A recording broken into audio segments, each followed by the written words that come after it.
भाइयों बहनों, नौजवान साथियों, मुझे बहुत प्रसन्नता है कि आज काशी की इस पावन धरा पर एक ज्वलंत और महत्वपूर्ण मुद्दे को लेकर के नेशनल सेमिनार का आयोजन किया गया है और इस सेमिनार में मुझे भी उस देर के लिए आपके साथ संवाद बनाने का अवसर प्राप्त हो रहा है। मैं सबसे पहले बाबा विश्वनाथ की इस पावन धरा पर दुनिया के सबसे लोकप्रिय नेता और भारत के यशस्वी प्रधानमंत्री आदरणीय श्री नरेंद्र मोदी जी की कर्म साधना की इस काशी में इस नेशनल सेमिनार में उपस्थित आप सभी महानुभावों का मैं काशी वासियों की ओर से और प्रदेश वासियों की ओर से हृदय से अभिनंदन करता हूं।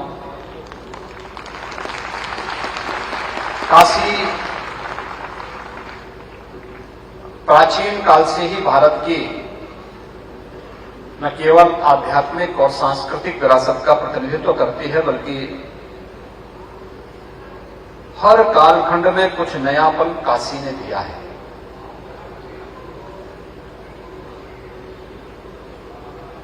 नए भारत में विरासत का सम्मान कैसे होना चाहिए,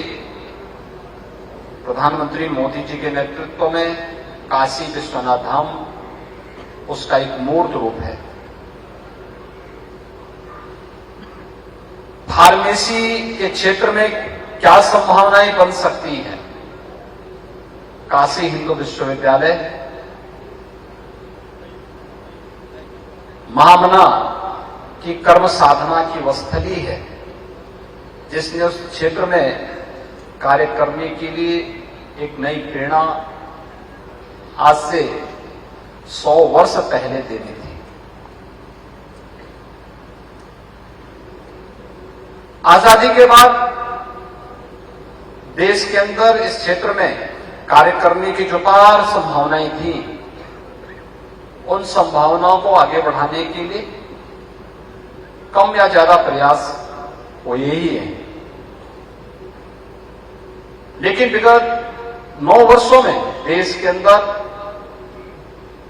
अपार संभावना के इस क्षेत्र में बहुत कुछ नया हो रहा है। दुनिया के बाजार पर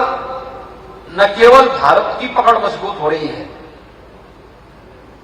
बल्कि भारत अपने आप में दुनिया का एक बहुत बड़ा मार्केट भी है। पूरी दुनिया की कुल आबादी का हर 5वां और 6ठा व्यक्ति भारत के अंदर निवास करता है और भारत की कुल आबादी का हर 6ठा व्यक्ति उत्तर प्रदेश के अंदर निवास करता है। इसलिए जो संभावना दुनिया में भारत के अंदर है, वही संभावना भारत के अंदर उत्तर प्रदेश के अंदर है। और इसलिए फार्मा के क्षेत्र में कार्य करने वाले जितने भी विशेषज्ञ हैं, जितने भी रिसर्च फेलो हैं, जितने भी इस क्षेत्र में इस क्षेत्र से जुड़े हुए स्टेक होल्डर्स हैं, उन सब के साथ साथ इससे जुड़े हुए जो छात्र छात्राएं हैं, उनको भी अपने उज्जवल भविष्य के प्रति पूरी तरह आश्वस्त होकर के पूरी ईमानदारी और प्रतिबद्धता के साथ इस क्षेत्र में कार्य करना होगा। वास्तव में भारत ने अपनी ताकत का एहसास जब भी संकट के समय में मानवता रही है तब किया है। याद करिए, इस सदी की सबसे बड़ी महामारी कोरोना के दौरान दुनिया असमंजस में थी, क्या होगा, लेकिन भारत के इस फील्ड में कार्य करने वाले जो हमारे साइंटिस्ट थे, उन लोगों ने प्रधानमंत्री मोदी जी का सानिध्य प्राप्त करते हुए जो कार्य प्रारंभ किया, उसका परिणाम था। याद करिए, जब कोरोना आया था तब पीपी किट भी हमें बाहर से मंगानी पड़ती थी। कोई भी इक्विपमेंट भारत के अंदर नहीं बनता था। दवाइयां भी बाहर से मंगानी पड़ रही थी, लेकिन धीरे धीरे करके भारत की पकड़ इतनी मजबूत होती गई कि अगले ही कुछ 1.5-2 महीने के अंदर पीपी किट से लेकर के और इसकी दवा बनाने और अंत में 9वें महीने पहुंचते पहुंचते वैक्सीन और दुनिया की सबसे प्रभावी वैक्सीन भी भारत ने बनाने में सफलता प्राप्त की। भारत अब तक 220 करोड़ वैक्सीन की डोजेज फ्री में अपने देश के नागरिकों को दे चुका है और दुनिया के 25 से अधिक देशों को मैत्री के रूप में वैक्सीन की आपूर्ति भी कर चुका है और भारत का वैक्सीन सबसे प्रभावी वैक्सीन है। ये भारत की प्रतिभा को जब भी उचित मंच मिला है,